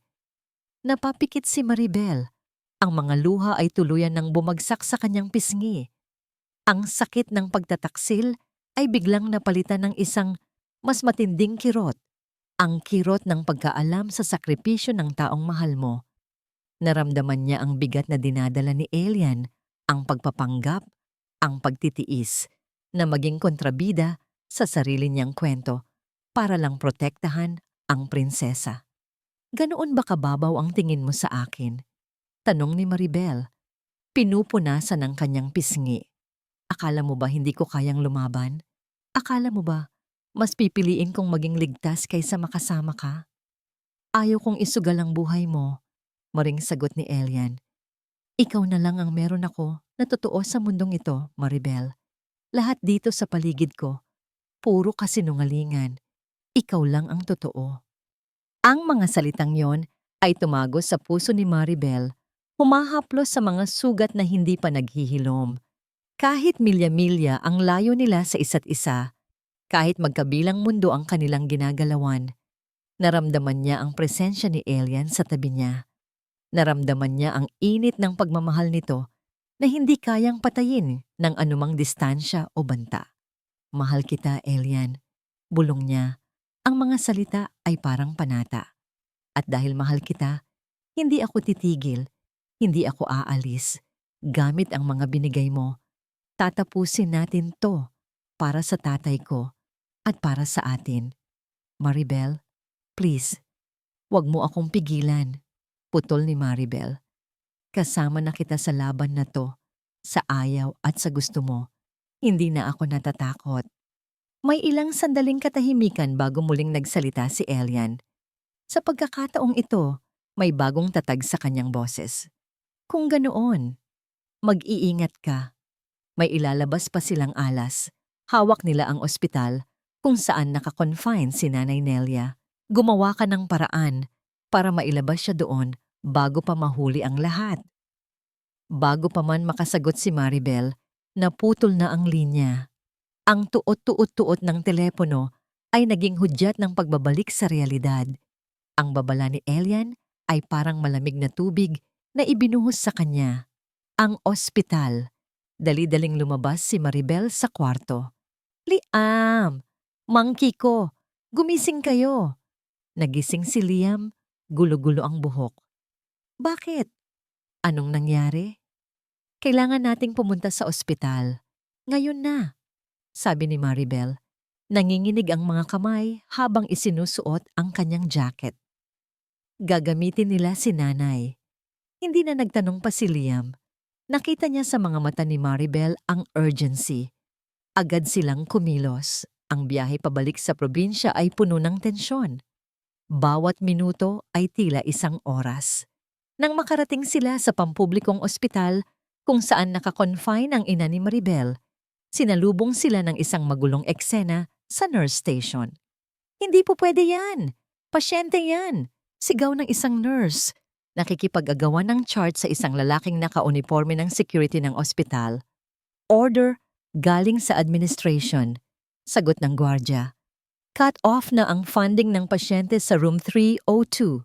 Kailangan na silang ilipat sa charity ward ng ibang ospital. Ngayon din. Nanlaki ang mga mata ni Maribel. Room 302 ang kwarto ng nanay niya. Ang funding na tinutukoy nila ay ang tulong na ipinangako ng local government na alam niyang hawak sa leeg ng mga Valcor. Tumakbo si Maribel patungo sa kwarto ng kanyang ina. Nakita niya ang dalawang orderly na pilit inililipat si Aling Nelia sa isang stretcher. Ang kanyang ina ay gising, umiiyak, at halatang nahihirapan sa paghinga dahil sa stress. Bitawan niyo ang nanay ko! Sigaw ni Maribel, humarang sa pinto. Ang kanyang katawan ay maliit kumpara sa mga lalaki, pero ang kanyang tindig ay parang isang pader na hindi matitibag. Miss, sumusunod lang kami sa utos, sabi ng orderly. Bagamat bakas sa mukha nito ang pag-aalinlangan. Sinong nag-utos? Yung mga taong pumatay sa asawa niya? Ang boses ni Maribel ay umalingaw-ngaw sa buong hallway, nakakaagaw ng atensyon ng ibang pasyente at bantay. Tingnan niyo ang ginagawa niyo. Papatayin niyo ba ang nanay ko dahil lang wala kaming pera? Nasaan ang konsensya niyo? Dumating si Liam at inilabas ang kanyang cellphone. Sinimulang i-video ang nangyayari. Sige, ituloy niyo. Hamon ni Liam. Ila-livestream ko to. Tingnan natin kung ano ang sasabihin ng publiko kapag nakita nilang pinalalayas nyo ang isang pasyenteng inaatake sa puso. Natigilan ang mga orderly. Tumingin sila sa gwardya na ngayon ay umatras na dahil sa takot sa kamera. Sa panahon ngayon, ang viral video ay mas nakakatakot kaysa sa memo ng boss. Dahan-dahang ibinalik ng mga orderly si Aling Nelia sa kama. Lumapit si Maribel sa kanyang ina. Niyakap ito ng mahigpit at hinaplos ang likod nito para pakalmahin. Nandito na ako. Nay, hindi ko hahayaang saktan kanila. Hindi na. Nang gabing iyon, sa loob ng masikip na kwarto ng ospital, habang binabantayan ang pagtulog ng kanyang ina, nagpasya si Maribel. Tama na ang pagtatago. Tama na ang paghihintay ng tamang tiyempo.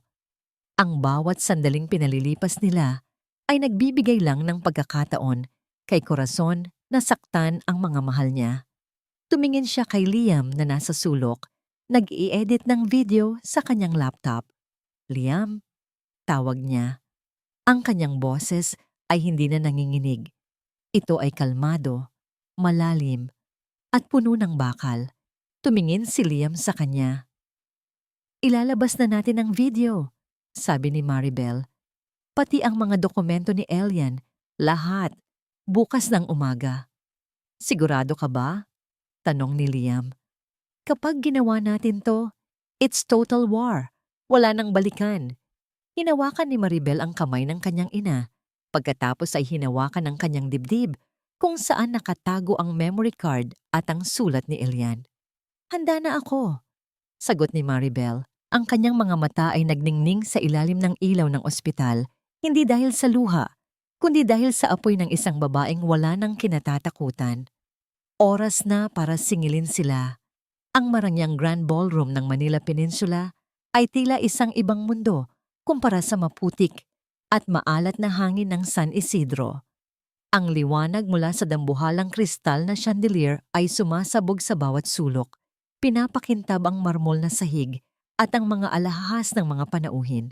Dito, ang hangin ay amoy mamahaling pabango at champagne, isang matamis na amoy na sadyang ginawa upang pagtakpan ng baho ng mga kasinungalingang ibinebenta sa entablado.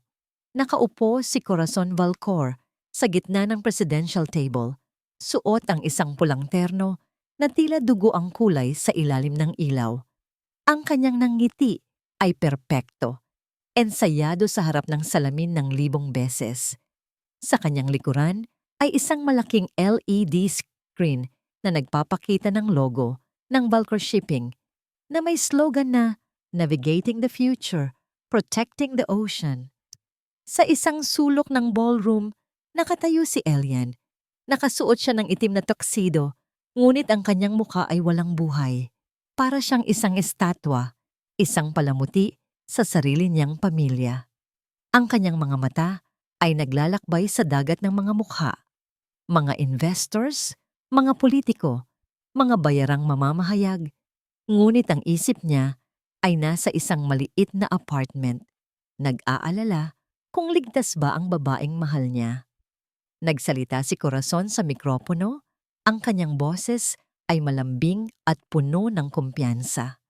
Mga kaibigan, ang mga akusasyon laban sa Valcor ay gawa-gawa lamang ng mga taong naiinggit sa ating tagumpay. We are compliant with international standards. Ang nangyari kay Mr. Romy Reyes ay isang regrettable accident dulot ng kanyang sariling kapabayaan. Nagpalakpakan ang mga tao. Ang tunog ng kanilang mga palad ay parang kulog sa pandinig ni Elian. Gusto niyang sumigaw, gusto niyang basagin ang katahimikan, ngunit alam niyang hindi pa ito ang tamang oras. Kailangan niyang magtiwala. Biglang bumukas ng malakas ang malalaking pinto sa likuran ng ballroom. Ang tunog ng pag-heels ng mga sapatos sa marmol na sahig ay umalingaw-ngaw, pumuputol sa talumpati ni Corazon. Lahat ng ulo ay lumingon. Ang mga kamera ay kumislap ng sunod-sunod, lumilikha ng nakabubulag na liwanag. Sa pintuan, nakatayo si Maribel. Hindi siya nakasuot ng gown. Suot niya ang kanyang simpleng puting blusa at itim na slacks, ang uniforme niya sa pagtuturo. Wala siyang dalang mamahaling bag, kundi isang folder na yakap-yakap niya sa kanyang dibdib na parang kalasag. Sa tabi niya ay si Liam. Hawak ang isang laptop na konektado sa audio system ng hotel na nahak ng kanyang kaibigan sa IT. Ang katahimikan sa loob ng ballroom ay naging mabigat at nakasakal. Security! Sigaw ni Corazon na wala ang tamis sa kanyang boses at napalitan ng iritasyon. Ilabas niyo ang babaeng yan. This is a private event. Ngunit bago pa makagalaw ang mga gwardya, humakbang pasulong si Maribel. Ang kanyang mga tuhod ay nanginginig. Ang kanyang puso ay kumakabog ng napakabilis na parang sasabog ito sa kanyang dibdib. Ngunit ang kanyang mukha ay nakataas. Ang alaala ng kanyang ama, ang mukha ng kanyang inang naghihirap sa ospital, ang mga ito ang naging bakal sa kanyang gulugod. Hindi aksidente ang nangyari sa tatay ko. Ang boses ni Maribel ay hindi gumagamit ng mikropono, ngunit ang emosyon dito ay sapat para umabot sa bawat sulok ng silid. Pinatay niyo siya dahil ayaw niyang tumahimik sa ginagawa niyong paglalason sa dagat. Tumayo si Corazon. Ang kanyang mukha ay namumula sa galit. How dare you? Ikaw ang anak ng smuggler na yon. Pumunta ka ba dito para manghingi ng pera? Hindi ba sapat ang inalok namin sa'yo? Masyado kang gahaman. Ang mga salita ni Corazon ay parang mga latigo. Narinig ni Maribel ang bulungan ng mga tao. Scammers siguro. Mukhang pera. Napatingin si Maribel kay Elian. Nagtama ang kanilang mga mata sa kabila ng distansya at ng liwanag. Sa mga mata ni Elian, wala siyang nakitang paghuhusga. Nakita niya ang pagmamahal, ang paghanga, at ang isang tahimik na senyas. Sige lang, nandito ako. Ang tinging iyon ang nagbigay kay Maribel ng huling porsyento ng tapang na kailangan niya. Hindi ko kailangan ng pera niyo, sagot ni Maribel. Ang kanyang boses ay naging mas matatag, mas buo. Ang kailangan ko ay katotohanan. Tumango si Maribel kay Liam. Pinindot ni Liam ang enter sa kanyang laptop. Biglang namatay ang ilaw sa chandelier. Ang higanteng LED screen sa likod ni Corazon ay nag-flicker at ang logo ng Balcor ay napalitan ng isang video. Ang video mula sa memory card. Ang boses ni Tatay Romy ay umalingaw-ngaw sa speakers ng ballroom, basag at puno ng hangin ng dagat. Ngunit malinaw ang mensahe. Hindi niyo pwedeng gawin yan dito. Papatayin niyo ang kabuhayan namin. Sinundan ito ng boses ng kapitan ng barko, nagbabanta. At pagkatapos, ang video ng itim na likido na bumubuhos sa dagat. Napasinghap ang mga tao. Ang mga reporter ay nagkukumahog na itutok ang kanilang mga kamera sa screen. Ang bulungan ay napalitan ng gulat. Patayin niyo yan! Patayin niyo ang screen! Tili ni Corazon. Nawawala na ang kanyang poise. Fake news yan! Deep fake yan! Gawa-gawa lang yan ng mga kalaban namin. Habang nagkakagulo ang mga technician na sinusubukang patayin ang video, isang bagong imahe ang lumabas sa screen. Ito ay mga dokumento, mga internal email, mga environmental report na may pirma ni Corazon at ng kanyang mga tauhan. At sa gilid ng isang dokumento, ang sulat kamay na pamilyar kay Maribel. Natahimik si Corazon. Namutla siya na parang papel. Alam niya ang mga dokumentong yon. Alam niya kung saan galing ang mga iyon. Dahan-dahan, lumingon si Corazon sa gilid ng entablado kung saan nakatayo si Elian. Humakbang si Elian palapit sa mikropono. Ang mga gwardya ay nag-atubiling pigilan siya. Siya ang tagapagmana, ang prinsipe ng kumpanya. Kinuha ni Elian ang mikropono. Ang kanyang kamay ay hindi nanginginig. Ito ang sandaling pinakahihintay niya. Ang sandaling tatalikuran niya ang lahat para sa kaisa-isang bagay na totoo sa buhay niya. Hindi yan fake, sabi ni Elian. Ang kanyang boses ay malalim at pumuno sa silid. Ako ang kumuha ng mga dokumentong yan mula sa opisina ng aking ama. Ako ang nagpadala niyan kay Maribel. Isang kolektibong pagsinghap ang narinig mula sa crowd. Ang anak, nilaglag ang sariling ina at ama. Ito ang pinakamalaking iskandalo. Hinarap ni Elian si Corazon. Tama na tita, tama na ang pagsisinungaling. Hindi aksidente ang nangyari kay Mang Romy. Pinagtakpan niyo yon at tinangkan niyo pang ipapatay ang karangalan ng pamilya nila. Elian, anong ginagawa mo? Sigaw ni Corazon. Lumapit at sinubukang agawin ang mikropono, ngunit umiwas si Elian. Sinisira mo ang pamilyang ito. Sinisira mo ang kinabukasan mo. Wala akong kinabukasan sa pamilyang ito, sagot ni Elian ng mahinahon. Tumingin siya kay Maribel na nakatayo sa gitna ng ballroom. Ang kanyang mga mata ay naging malambot, puno ng pagsisisi at pagmamahal. Ang kinabukasan ko ay nasa panig ng katotohanan. Kahit na ang kapalit nito ay ang pangalan ko, ang mana ko, ang lahat. Bumaba si Elian ng entablado at naglakad patungo kay Maribel. Ang dagat ng mga tao ay nahawi, nagbibigay daan sa kanya. Ang mga kamera ay kumislap na parang mga bituin. Ngunit para kay Elian at Maribel, silang dalawa lang ang tao sa mundo. Nang makalapit siya, nakita ni Maribel ang luha sa mga mata ni Elian. Patawarin mo ako, Maribel. Bulong ni Elian. Ang boses ay basag. Patawarin mo ako sa pagiging duwag noong una. Patawarin mo ako sa pagsisinungaling. Umiling si Maribel. Ang mga luha ay umaagos sa kanyang pisngi habang nakangiti. Wala ka nang dapat ihingi ng tawad. Matapang ka, Elian. Ikaw ang pinakamatapang na taong kilala ko. Dahan-dahang inabot ni Elian ang kamay ni Maribel. Sa gitna ng kaguluhan, sa gitna ng pagbagsak ng imperyo ng Valcor, ang kanilang mga daliri ay nagtagpo. Ang init ng palad ni Elian ay dumaloy sa nanlalamig na katawan ni Maribel. Isang pangako na hindi na siya muling mag-iisa. Security! Hulihin niyo sila! Magnanakaw sila! Ninakaw nila ang company data! Sigaw ni Corazon na ngayon ay hysterical na sa entablado. Dumagsa ang mga pulis at security ng hotel, hindi para hulihin sina Maribel, kundi para pigilan ang kaguluhan. Ang media ay nagkakagulo na. Pinalilibutan si Corazon ng mga tanong. Mr. Valcor! Mr. Valcor! Sigaw ng mga reporter kay Elian. Ngunit hindi sila pinansin ni Elian. Tinitigan niya si Maribel. Kailangan nating umalis. Magkakagulo lalo dito. Saan tayo pupunta? Tanong ni Maribel. Kahit saan. Sagot ni Elian. Hinahaplos ang pisngi ni Maribel. Basta magkasama tayo. Wala na akong pera, Maribel. Wala na akong bahay. Tinapon ko na lahat kanina. Hinawakan ni Maribel ang kamay ni Elian sa kanyang pisngi. Hindi mo kailangan ng pera. Mayaman ka pa rin, Elian, dahil buo na ang dangal mo. Sa sandaling iyon, parang tumigil ang oras sa gitna ng mga sumisigaw na tao, ng mga nagkikislapang ilaw at ng naguguluhang mundo, natagpuan nila ang kapayapaan sa mata ng isa't isa.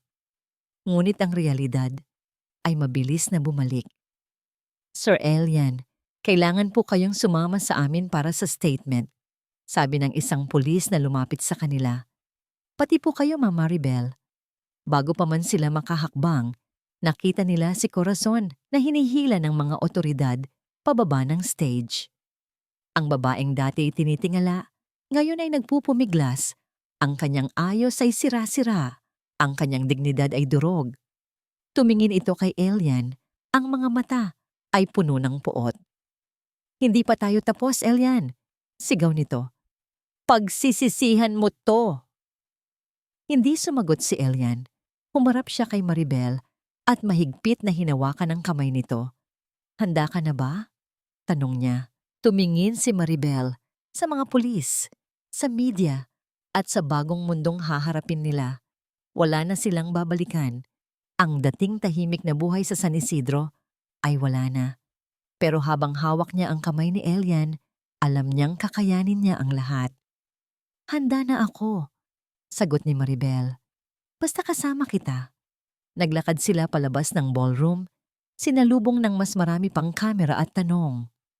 Ang labas ay maulan pa rin, ngunit hindi na ito malamig. Ito ay ulan ng paglilinis, ulan na naghuhugas sa mga dumi ng nakaraan at nagdidilig sa binhi ng isang bagong simula. Ngunit sa di kalayuan, sa loob ng isang itim na van na nakaparada sa labas ng hotel, isang lalaking hindi nakikita sa mga kamera ang nanonood sa live feed ng balita. Mukhang kailangan na nating ilabas ang Plan B, sabi ng lalaki sa kanyang kausap sa telepono. Nasira na ni Corazon ang lahat. Linisin niyo na ang kalat, pati ang anak niya, kung kailangan. Binaba niya ang telepono at pinaandar ang sasakyan, sumusunod sa police car na kinalululanan nina Elian at Maribel. Ang bagyo ay hindi pa tuluyang natatapos. Lumipas ang isang taon at ang simoy ng hangin sa San Isidro ay nagbago na. Wala na ang masangsang na amoy ng langis at kemikal na dati humahalo sa alat ng dagat. Ngayon, ang hangin ay malinis, presko at puno ng amoy ng bagong pag-asa. Ang dagat na minsang naging libingan ng mga lihim at kasinungalingan ay muli nang kumikinang sa ilalim ng sikat ng araw, payapa at malaya. Naglalakad si Maribel sa dalampasigan. Ang kanyang mga paa ay lumulubog sa pinong buhangin. Hawak niya ang isang basket ng suman at mainit na kape. Ang kanyang buhok ay hinahampas ng hangin at sa kanyang mukha ay wala ng bakas ng takot o pag-aalala na bumalot sa kanya noong nakaraang taon.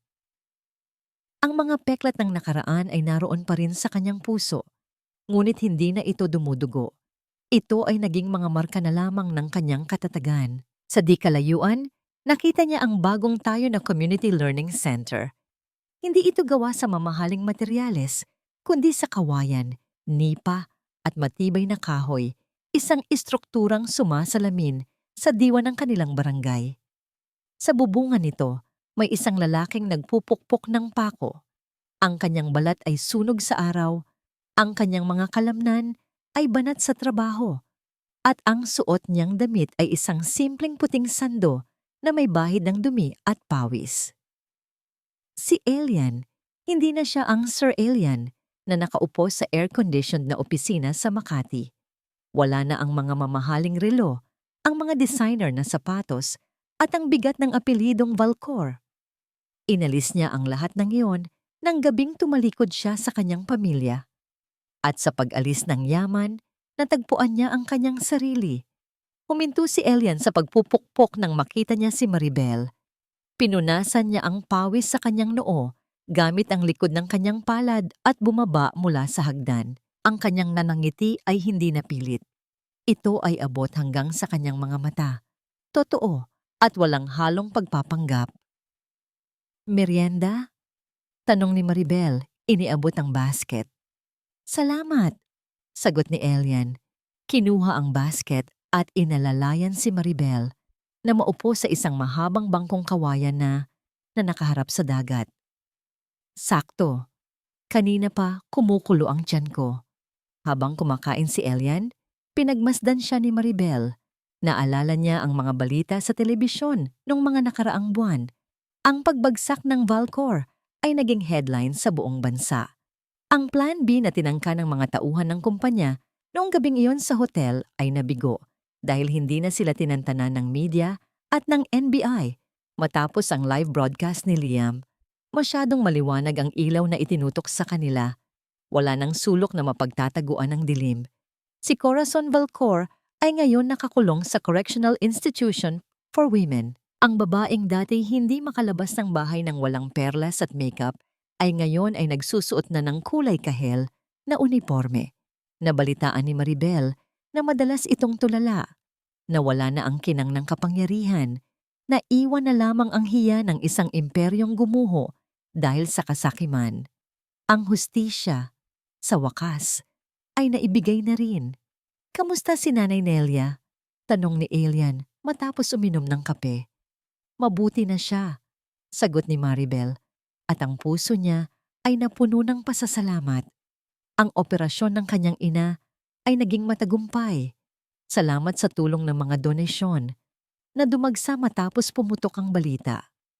Nasa bahay nagluluto ng sinigang. Ang sabi niya, dumaan ka raw mamaya para maghapunan. Tumango si Elian. Sige, basta ipinaghimay na niya ako ng isda. Nagtawanan sila ng mahina. Isang simpleng biro, isang simpleng usapan, ngunit sa likod nito ay ang lalim ng pinagdaanan nilang dalawa. Tumingin si Elian sa dagat. Ang kanyang ekspresyon ay naging seryoso ngunit payapa. Alam mo Maribel, minsan kapag pagod na pagod ako sa pagbubuhat ng kahoy o pag-aayos ng bangka, naiisip ko ang dati kong buhay, yung buhay na uupo lang ako at pipirma ng papel. Hinawakan ni Maribel ang kamay ni Elian. Magaspang na ang palad nito ngayon, puno ng kalyo. Nagsisisi ka ba? Tumingin si Elian sa kanya at sa mga mata nito, nakita ni Maribel ang sagot bago pa man ito magsalita. Paano ako magsisisi? Tanong ni Elian. Hinawakan ng kamay ni Maribel at inilapat ito sa kanyang pisngi. Noon, nasa akin na ang lahat, pero pakiramdam ko, wala akong kwenta. Ngayon, wala akong pera, pagod ang katawan ko araw-araw. Pero sa unang pagkakataon, nakakatulog ako ng mahimbing. Dahil alam kong ang kinakain ko ay galing sa marangal na paraan. At higit sa lahat, tumigil siya sandali at ang hangin sa pagitan nila ay tila napuno ng kuryente. Iyong uri ng kilig na hindi nakukuha sa malalaking regalo, kundi sa mga tahimik na sandali ng katotohanan. Higit sa lahat, kasama kita at malinis ang konsensya ko kapag humaharap ako sa'yo. Napaluha si Maribel, hindi dahil sa lungkot, kundi dahil sa sobrang kaligayahan. Inilapit niya ang kanyang mukha kay Elian. Salamat, Elian. Salamat sa pagpili sa akin. Sa pagpili sa tama. Dahan-dahang inilapit ni Elian ang kanyang noo sa noo ni Maribel. Pumikit sila pareho. Dinadama ang init ng bawat isa. Ang tibok ng kanilang mga puso na ngayon ay sabay na sa ritmo ng alon. Walang halikan na nangyari, ngunit ang init ng kanilang hininga at ang pagdampi ng kanilang mga balat ay sapat na upang iparamdam ang lalim ng kanilang pag-iibigan. Ito ay isang pagmamahal na sinubok ng bagyo, tinangka ang lunurin ng pera, ngunit nanatiling nakatayo at mas tumibay pa. Para kay Tatay Romy, bulong ni Elian. Para kay tatay, sagot ni Maribel. Sa di kalayuan, may isang bagong bangkang pangisda ang nakadaong. Kulay asul at puti ito. At sa gilid ay may nakapintang pangalan, Bangka ni Romy. Ito ang pinag-ipunan ni Elian sa loob ng isang taon. Ang kanyang regalo sa alaala ng ama ni Maribel at sa komunidad na tinanggap siya kahit na siya ay dating kaaway. Tumayo sila, magkahawak kamay, at naglakad patungo sa tubig. Ang araw ay nagsisimula nang lumubog, kinukulayan ng langit ng kahel at lila. Hindi ito katapusan ng kanilang kwento. Sa katunayan, habang pinapanood nila ang paglubog ng araw sa abot-tanaw, alam nilang ito pa lamang ang tunay na simula. Ang simula ng isang buhay na payapa.